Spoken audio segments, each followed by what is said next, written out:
Algumas semanas atrás, eu preguei sobre Marcos capítulo 5, falando dos casos perdidos e a libertação do homem possesso por espíritos imundos. Isso aconteceu de um lado do lago, daqui a pouco vocês vão entender. Depois, no outro domingo, eu preguei sobre o que aconteceu quando Jesus atravessou de volta ao lago, falando sobre a cura daquela mulher com fluxo de sangue e da filha de Jairo. Hoje eu vou pegar a história antes de tudo isso. Antes de Jesus atravessar o lago a primeira vez. Vocês vão ver que é um lago bem importante. Tá? Então eu queria falar hoje sobre uma história muito conhecida. Talvez uma das mais conhecidas da Bíblia. Que é aquele episódio em que Jesus acalma uma tempestade. Uma história muito conhecida, mas que tem muita coisa a ver com a nossa vida hoje. Está lá em Marcos, dessa vez no capítulo 4. Do versículo 35 até o versículo 41. Eu vou ler aqui, queria que você acompanhasse comigo. Mas eu queria que você se transportasse para essa história. Que você tentasse entender tudo o que está acontecendo ali. Todas as emoções, todos os sentimentos que estão envolvidos. Porque é uma história bem dramática. Tá bom? Então vamos ler. Ao anoitecer, Jesus disse a seus discípulos: vamos atravessar para o outro lado do mar. Isso aqui, quando eles atravessaram, depois foi quando Jesus libertou aquele homem lá dos casos perdidos. Isso aqui então é um pouquinho antes. Vamos atravessar para o outro lado do mar. Com ele a bordo, partiram e deixaram a multidão para trás, embora outros barcos os seguissem. Logo, uma forte tempestade se levantou, e as ondas arrebentavam sobre o barco, que começou a encher-se de água. Jesus dormia na parte de trás do barco, com a cabeça numa almofada. Os discípulos o acordaram clamando: mestre, vamos morrer, o Senhor não se importa. Jesus despertou, repreendeu o vento e disse ao mar: silêncio, aquiete-se. De repente, o vento parou e houve grande calmaria. Então Jesus lhes perguntou: por que estão com medo? Ainda não têm fé? Apavorados, os discípulos diziam uns aos outros: quem é esse homem? Até o vento e o mar lhe obedecem. Olha que história. Poucos versículos, mas uma história muito intensa. Vamos orar mais uma vez. Pai querido, diante da Tua palavra, nós abrimos o nosso coração e a nossa mente, para que o Senhor nos ministre e nos ensine. E que a Tua voz seja a voz mais alta a falar no nosso coração nessa noite. Em nome de Jesus. Amém. Então, essa é a história de quando Jesus acalmou a tempestade. Uma história muito interessante, como eu já disse, bem conhecida. E aqui está falando do lago e está falando do mar ao mesmo tempo. Deixa eu esclarecer rapidamente aqui o que é isso. Essa história aconteceu no Mar da Galileia. E se você cresceu na igreja, você já cantou um monte de música e já leu um monte de história sobre o famoso Mar da Galileia. Que na verdade é um lago. É um lago aqui. É um lago de água doce. Não é um lago, como ele está dentro do território fechado, não poderia ser de água salgada, evidentemente, embora lá embaixo esteja o Mar Morto. Mas essa história aconteceu no Mar da Galileia, que fica ao norte de Jerusalém, e é um lago central na vida dos judeus, ainda mais naquela época. É um lago que tem muito peixe, então as cidades todas, elas dependem muito daquele lago. Então, por isso que toda hora Jesus atravessa para cá, atravessa para lá, e todo mundo vai para cá e vai para lá. A multidão vem para um lado, vai para o outro, porque faz parte da vida deles. E os discípulos de Jesus eram pescadores. Eles viviam, tinham o seu trabalho em função desse lago, né? É uma região muito bonita, fica abaixo do nível do mar, 200 metros abaixo do nível do mar. O que faz com que, de fato, lá seja um lugar de muitas tempestades. E quem já foi, eu ainda não fui, mas quem já foi diz que, de fato, mesmo assim, de repente, o negócio vira de cabeça para baixo. Por causa dos morros que tem em volta, por ser um lugar muito baixo, então o vento vem e levanta a tempestade do nada. Então, é nesse lugar que acontece a história, tá? O texto começa dizendo que foi ao anoitecer que eles partiram para o outro lado. Então Jesus estava de um lado do lago, atendendo às multidões. Daqui a pouco a gente vai falar sobre isso. E ele fala: pessoal, fim do dia, vamos para o outro lado. E a hora que eles estão a caminho do outro lado, mais ou menos uns 10 quilômetros, para atravessar tudo, começa essa tempestade toda. O grande objetivo deles era chegar do outro lado. E aí vem a tempestade e a coisa fica feia. O que essa história nos ensina? De forma bem simples, eu quero lembrar com vocês 5 verdades que nós precisamos lembrar constantemente. 5 verdades que você não pode se esquecer. E você vai perceber que elas fazem parte da nossa vida toda hora. Toda hora. A primeira delas, a primeira verdade que nós vamos aprender é que tempestades fazem parte da vida. Nada novo. A gente já sabe disso. Olha o que o texto diz, né? Vou repetir alguns pedaços aqui. Logo, uma forte tempestade se levantou, e as ondas arrebentavam sobre o barco, que começou a encher-se de água. Jesus dormia na parte de trás do barco com a cabeça numa almofada. E os discípulos o acordaram clamando, eles estavam desesperados aqui. O texto ficou suave, mas eles estavam desesperados. Mestre, vamos morrer. O Senhor não se importa. Então, tempestade faz parte da vida. E mal eles começaram a travessia, já veio a tempestade. Veio logo. Então, eu quero usar essa ideia da tempestade como uma metáfora com relação às dificuldades que nós temos na vida. E, de fato, algumas situações na nossa vida são bem semelhantes com uma tempestade. E muitas vezes elas vêm de repente. Tempestades fazem parte da vida. E o fato de estarmos com Jesus no barco não nos impede de passar pelas tempestades. O fato da gente estar no barco com Jesus não nos livra de enfrentar tempestades terríveis. Jesus estava lá com eles. O versículo anterior diz: com ele a bordo, foram atravessar. E o que aconteceu? Logo já veio a tempestade. E eu estava estudando os outros textos paralelos, e uma das palavras traduzidas aqui para tempestade é uma palavra ligada com terremoto, que no caso aqui seria uma espécie de maremoto, né? Um outro escritor traduziu como um furacão. Então, naquele lugar eram normais as tempestades, mas essa era diferente. Essa era pior do que as outras. Era um negócio de doido. E o barco estava uma coisa feia. Então, tempestades fazem parte da vida. E não é porque a gente está com Jesus no barco que a gente não vai passar pelas tempestades. Vamos passar sim. Eu me lembro algumas situações que mostram isso para a gente. Situações que nós estamos acostumados, como era o lago para os discípulos, eles estavam ali todo dia. Mas que de repente começou a ficar muito estranho, muito perigoso e muito assustador. Isso acontece. Eu me lembro, por exemplo, na área da saúde, uma família da nossa igreja, da outra igreja, ele é pastor inclusive, eles estavam na praia com 2 filhos adolescentes e de repente um dos filhos começou a sentir uma dor de estômago. Uma dor de estômago estranha, aí tal, deram comum, não passou. Voltaram para Campinas, levaram no médico, câncer.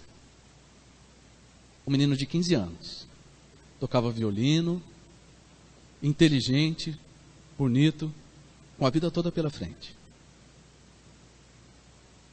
A gente sabe que pode acontecer. É o lago, a gente está acostumado, coisas que a gente está acostumado. Mas de repente vem um maremoto. O menino morreu depois, algum tempo depois. Faleceu. A família não desanimou, continuou. Estão plantando uma igreja hoje em Belo Horizonte. Mas é um maremoto. A gente sabe que é difícil, mas a hora que a coisa vira de cabeça para baixo, é um maremoto.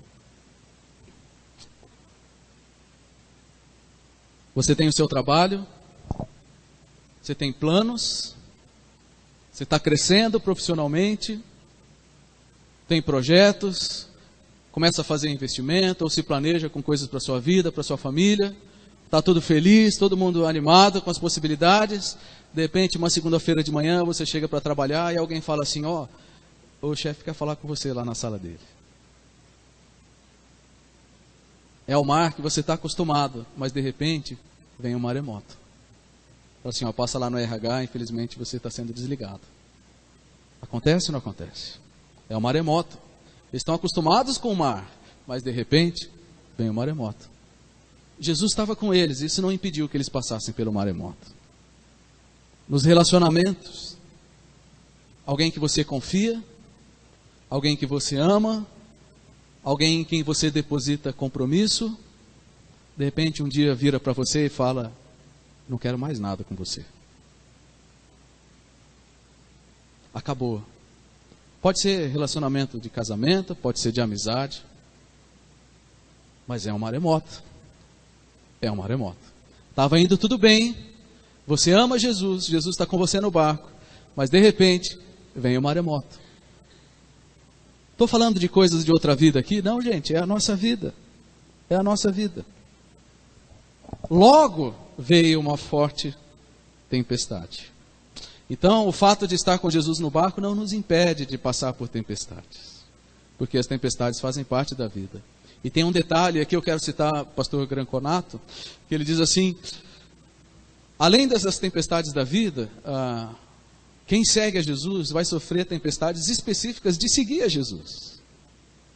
Por exemplo, se você ficar firme no seu compromisso com Jesus, vai ter gente que vai te abandonar por isso.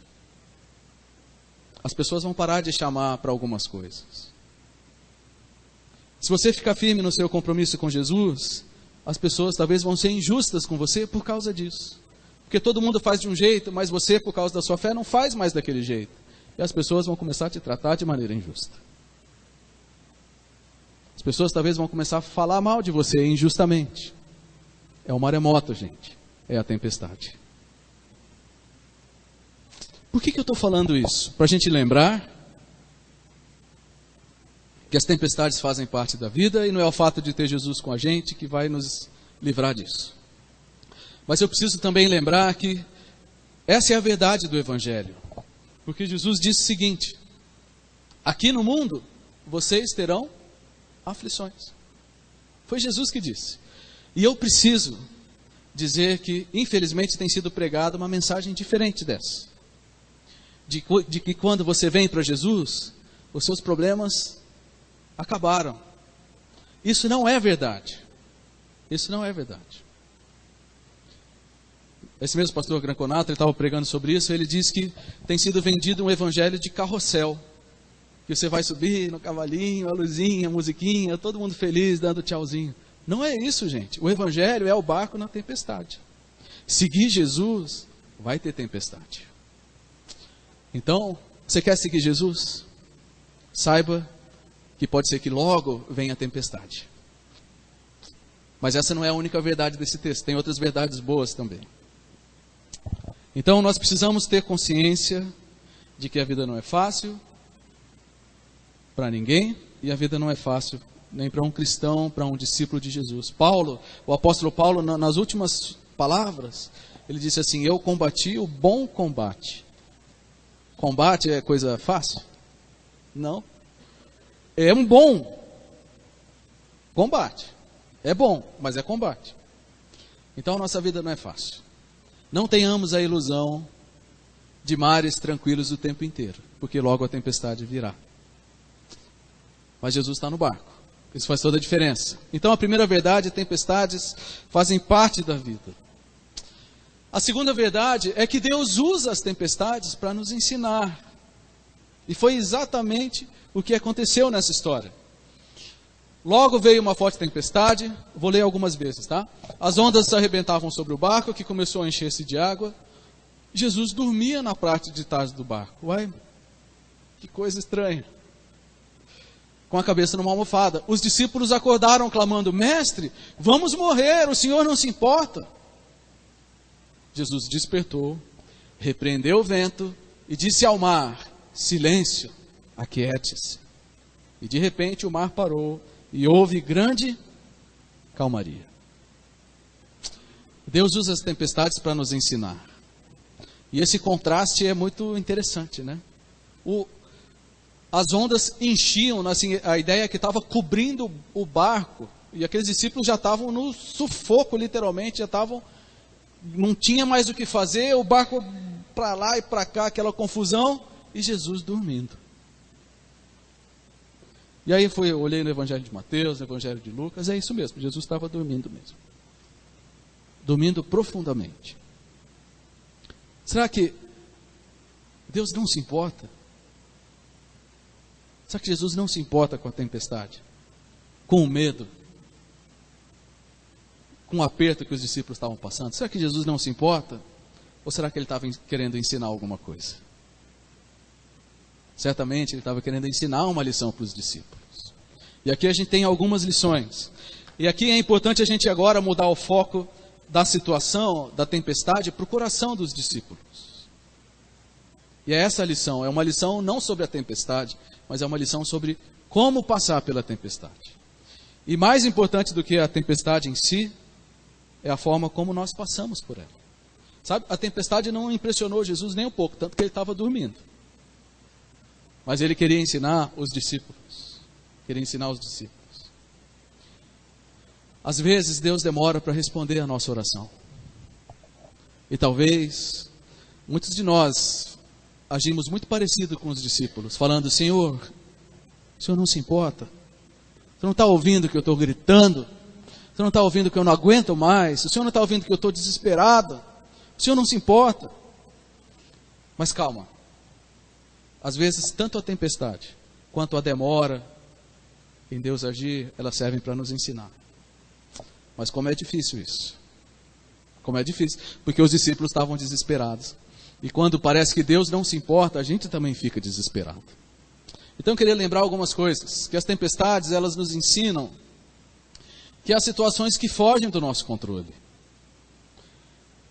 Os discípulos, eles estavam ali todo dia, pescando, andando para lá e para cá. Eles conheciam aquele mar, era a casa deles. Mas mesmo assim tem horas que a coisa foge do controle. E esse é um problema para nós, porque a gente adora ter o controle da situação. A gente gosta que as coisas estejam de acordo com a nossa vontade. Mas tem coisas que Deus vai permitir na nossa vida para nos ensinar que nem tudo está no nosso controle. Aliás, quase nada está na nossa mão. As tempestades também nos ensinam a lidar com o orgulho. Como assim? Se lembrem aqui comigo. Jesus era o quê? Ele era pescador ou ele era carpinteiro? Ele era carpinteiro. Os discípulos eram o quê? Pescadores e marinheiros. Quem é que entendia de controlar um barco na tempestade? Humanamente. Era Jesus ou eram os discípulos? Eram os discípulos. Então, eles entendiam, quando o vento estava para cá, para lá, como que tinha que resolver o problema. E eles sabiam controlar um barco, mas como tem situações que fogem do nosso controle, aqui eles tiveram que lidar com orgulho. Porque chegou uma hora que o conhecimento e a habilidade deles não foi suficiente. E o barco ia afundar. Na verdade, uma das traduções diz assim: Senhor, já estamos morrendo. Tipo, já era. Já era. E aí foi aí que eles clamaram para Jesus. Quando os nossos recursos se esgotam, é porque Deus está querendo nos ensinar a engolir o orgulho e pedir socorro para a pessoa certa. Isso é dolorido, né? Abrir mão do controle e engolir o nosso orgulho e falar assim: Deus, o marinheiro sou eu, mas eu não estou dando conta do barco. Vou pedir ajuda para o carpinteiro. Mas sabe qual é o problema, gente? O problema é que às vezes nós somos orgulhosos demais. E a gente prefere afundar junto com o barco do que pedir ajuda para quem pode resolver o problema. E talvez você vai se lembrar de pessoas que realmente afundaram, porque não quiseram reconhecer que eles não tinham condições. Mas demoraram tanto para pedir socorro, ou nem pediram socorro para Deus, que acabaram afundando. Então a tempestade serve para nos ensinar a lidar com o orgulho. e correr para Jesus. E como que a gente corre para Jesus? A gente corre através da oração. Porque nessa hora eles oraram. Foi uma oração curta e rápida. Socorro, Jesus, já era. Mas foi uma oração que valeu.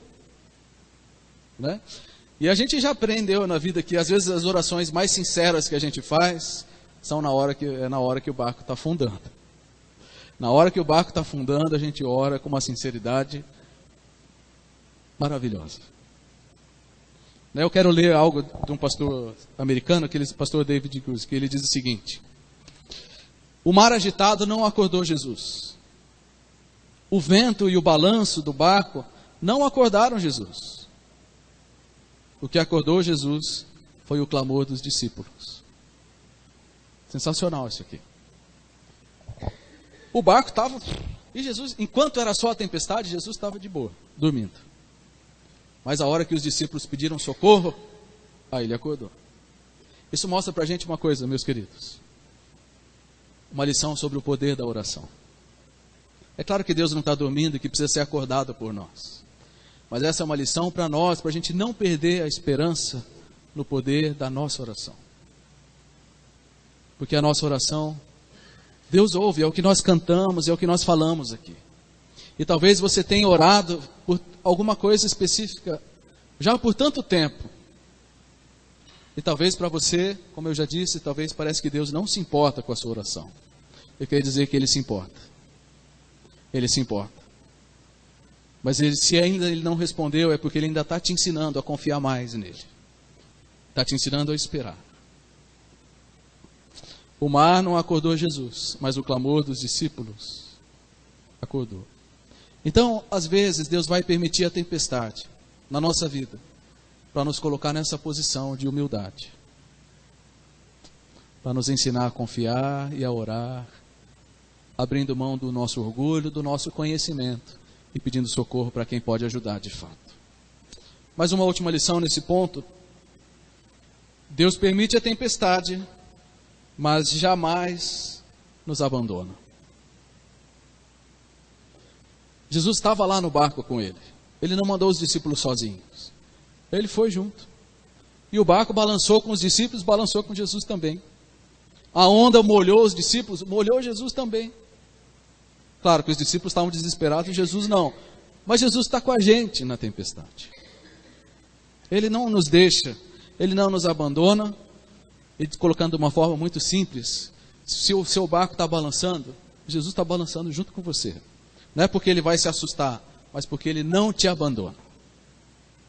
E a Bíblia diz isso inúmeras vezes. Um dos textos que eu sei que todo mundo conhece, Salmo 23, diz assim: ainda que eu ande pelo vale da sombra da morte, não temerei mal nenhum. Por quê? Porque tu estás comigo. Vamos ler juntos, todos juntos? Ainda que eu ande pelo vale da sombra da morte, não temerei mal nenhum, porque tu estás comigo. Ainda que eu navegue pelo lago da sombra da morte, ainda que eu passe pela maior tempestade da minha vida, o Senhor está comigo.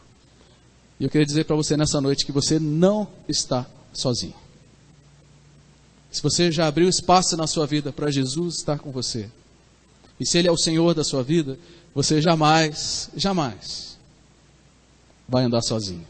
Eu quero ler um outro salmo que eu gosto muito, que usa essa mesma figura daquilo que nós estamos conversando. O Salmo 46 diz assim, eu vou ler na versão mais antiga: Deus é o nosso refúgio e fortaleza, socorro bem presente, que ora, nas tribulações. Portanto, meus queridos, não temeremos, ainda que a terra se transtorne, ou seja, terremoto, ainda que os montes se abalem no seio dos mares, maremoto, ainda que as águas tumultuem e espumejem, e na sua fúria os montes se estremeçam, não temeremos, porque Deus é nosso refúgio e fortaleza. Amém? Então, eu queria que nessa noite o Senhor abrisse os seus olhos, para você parar de olhar para a tempestade e olhar mais para o Senhor. Para de olhar para a tempestade. Olha para o Senhor. É Ele que é socorro bem presente na hora da tribulação.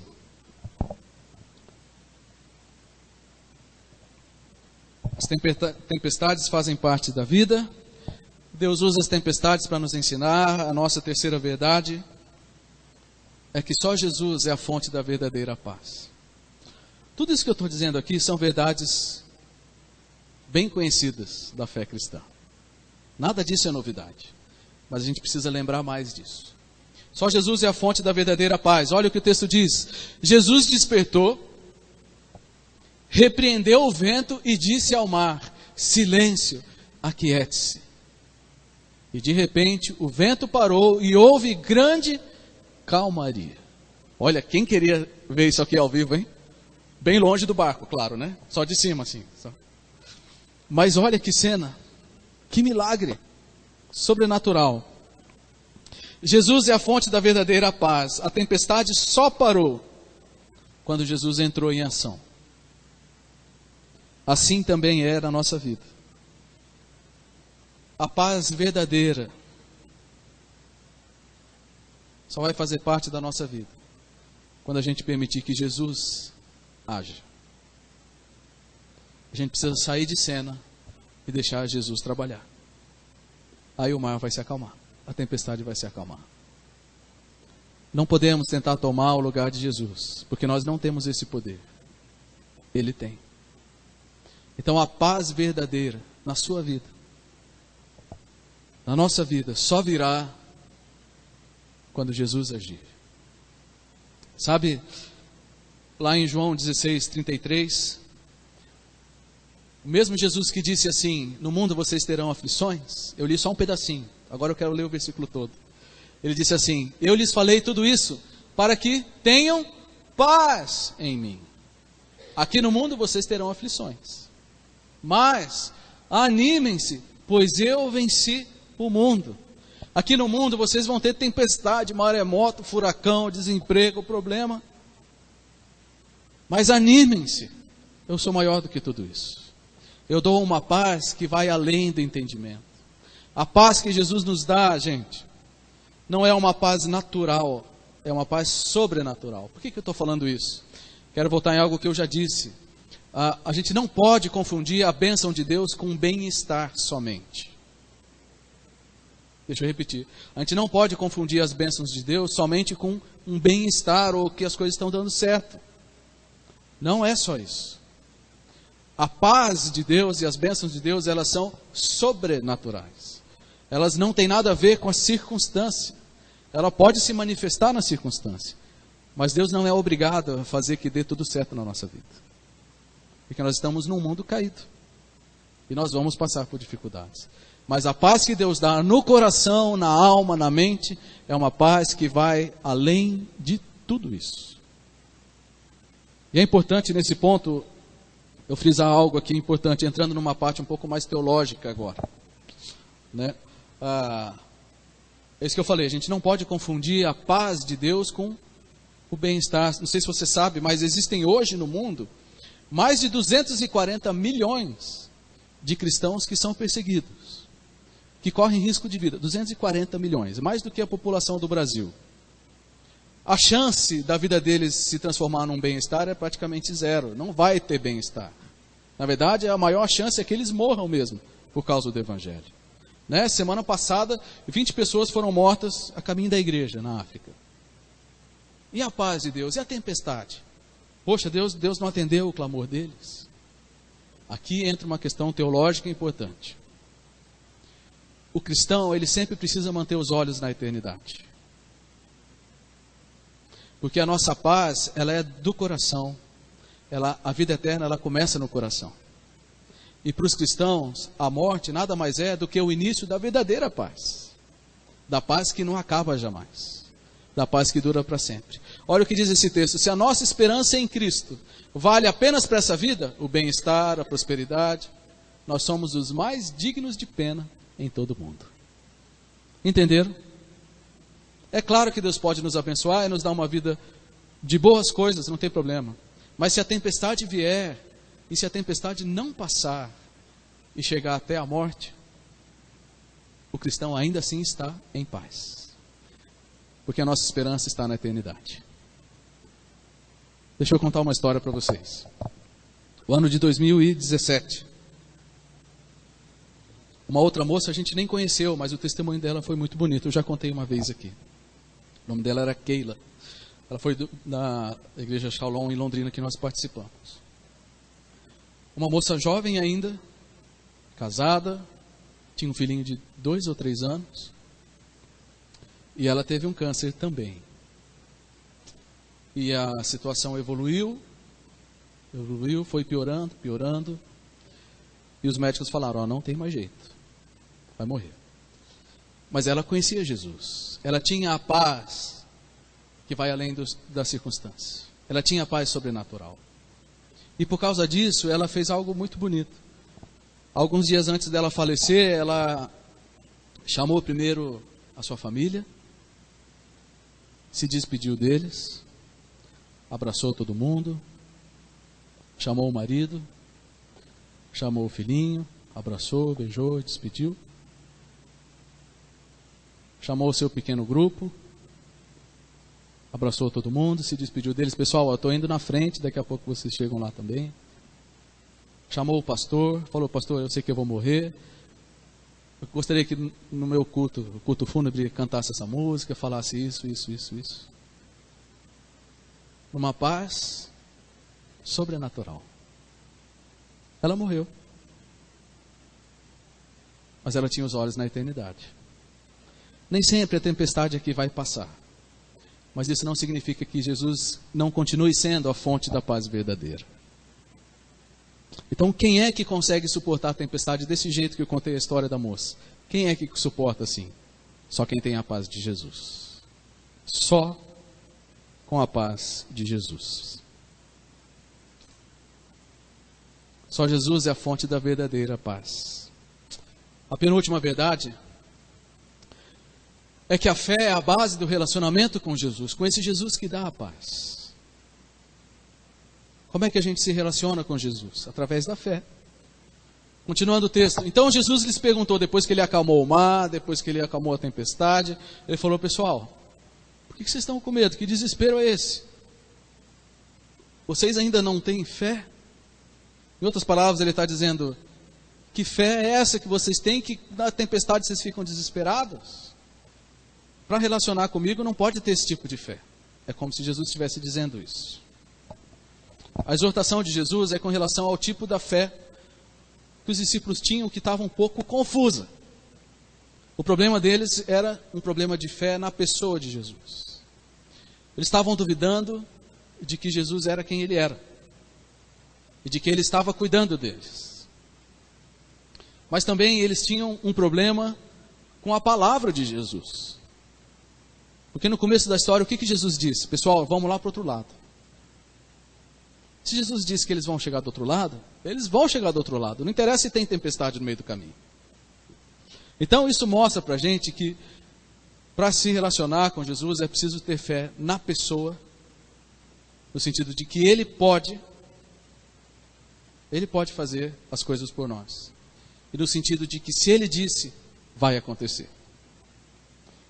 Eu citei o Salmo 23, o versículo 4, e o versículo 6, o último versículo diz, certamente bondade e misericórdia me seguirão todos os dias. Você acredita nessa palavra?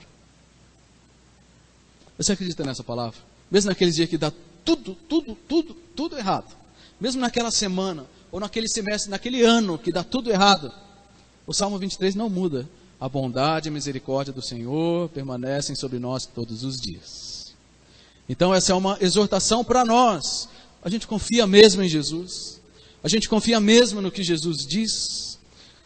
Porque quando a gente desvia os nossos olhos do Senhor, quando nós desviamos os nossos olhos da palavra do Senhor, aí nós somos vencidos pelo medo.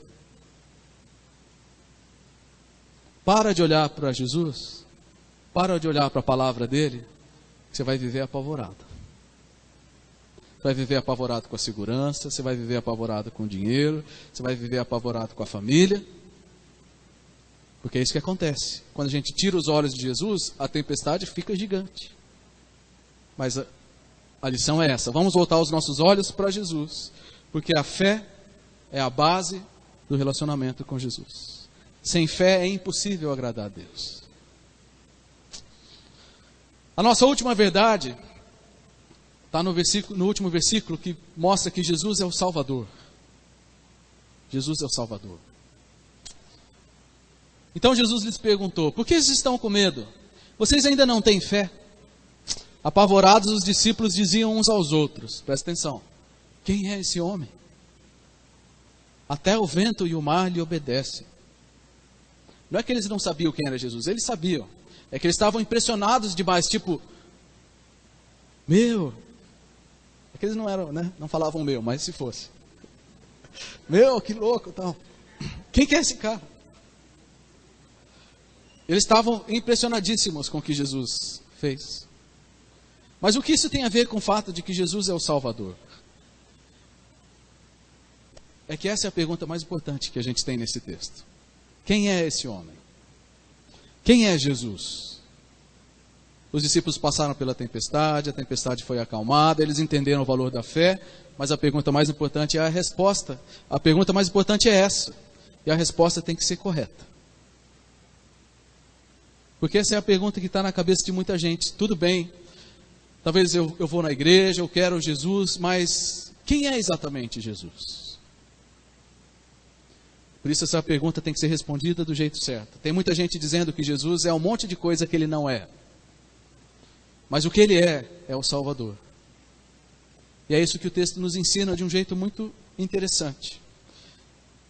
Eu queria ler daqui a pouquinho o começo, eu vou tentar achar aqui. Mas Jesus é aquele que dá a paz, é aquele que cuida de nós, mas principalmente ele é o Salvador. Eu não vou ler, para não perder o slide aqui. Mas esse texto mostra que Jesus, ele era plenamente humano. Como é que começou a história?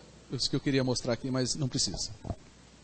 O texto diz que ao anoitecer, Jesus chamou os discípulos para atravessar o lago. Lembra? Jesus passou o dia inteiro com a multidão. Você sabe que multidão cansa. Multidão esgota qualquer um. Ele passou, naquele dia, o texto diz, ele expulsou demônios. Ele curou gente. Ele contou as parábolas, ele discutiu com as pessoas, ele ensinou. Chegou no fim do dia, ele falou: pessoal, vamos para o outro lado. E o texto diz que Jesus dormiu. Por que ele dormiu? Porque ele estava cansado. Ele estava exausto. Exausto. E Jesus é o Salvador. E o fato dele ser Salvador tem a ver com o fato dele ser plenamente humano. Porque Jesus não era um espírito evoluído. Jesus não era um fantasma. Jesus não era um super-homem que não tinha necessidades. Ele não era um super-herói. Ele era um homem como nós, que se cansava e que precisava descansar. Mas também o texto mostra que Jesus, ele era plenamente Deus. E por isso ele é o Salvador. Eu quero ler aqui um texto do Salmo 89. E vou fazer algumas perguntas aqui. O texto diz assim: ó Senhor, Deus dos exércitos, quem é poderoso como tu, Senhor? Tu és totalmente fiel. Governas os mares revoltos e acalmas as ondas agitadas. Quem é que acalma as ondas agitadas? Deus. Deus. Mas na nossa história, quem que acalmou as ondas agitadas? Jesus. Estão entendendo? Então, Jesus, ele era plenamente homem, mas ele era plenamente Deus. Então, quem é este? Esse é Jesus, que ele é o doador da paz, ele é aquele que acalma a tempestade, mas o mais importante, ele é o Salvador. E por que essa pergunta é tão importante? Porque a nossa salvação, ela depende justamente disso. Porque Jesus, ele era plenamente homem para nos substituir diante de Deus e morrer no nosso lugar. Um espírito não poderia pagar o preço do nosso pecado, seres humanos. Mas Jesus, ele era totalmente homem e por isso ele morreu no nosso lugar e isso valeu. Mas ao mesmo tempo ele era plenamente Deus para poder nos perdoar. Porque só Deus pode perdoar pecados. Só que em Jesus, essas duas coisas se encontram perfeitamente. Quem é esse homem Ele é o Salvador. Plenamente homem, plenamente Deus. Olha que texto bonito. Pois em Cristo habita corporalmente toda a plenitude da divindade. Estava em corpo, mas era totalmente Deus. Então, ter paz é importante. E de todo o coração eu desejo que você experimente a paz de Jesus. Escapar da tempestade é bom. E eu desejo que as tempestades da sua vida sejam acalmadas pelo poder de Deus. Mas o mais importante, você precisa conhecer Jesus como Salvador. Porque ter Jesus no barco faz toda a diferença. Aliás, essa é a única coisa que faz diferença. Eu queria que o pessoal do louvor viesse aqui. Eu queria colocar alguns desafios e dizer que, independente da sua situação, você precisa e você pode reconhecer Jesus como seu Salvador, porque Ele morreu no seu lugar, Ele morreu para perdoar os seus pecados. Nós também precisamos lembrar e precisamos aceitar com o coração mais submisso as tempestades como algo que faz parte da vida. E se você hoje está passando por tempestade, e é bem provável que muitos aqui estejam, né? Hoje, uma família da igreja teve o carro roubado de madrugada. Já estão numa situação de desafio, o carro foi roubado. A Larissa compartilhou no grupo uma pessoa que tentou tirar sua própria vida, né? Uma tia dela.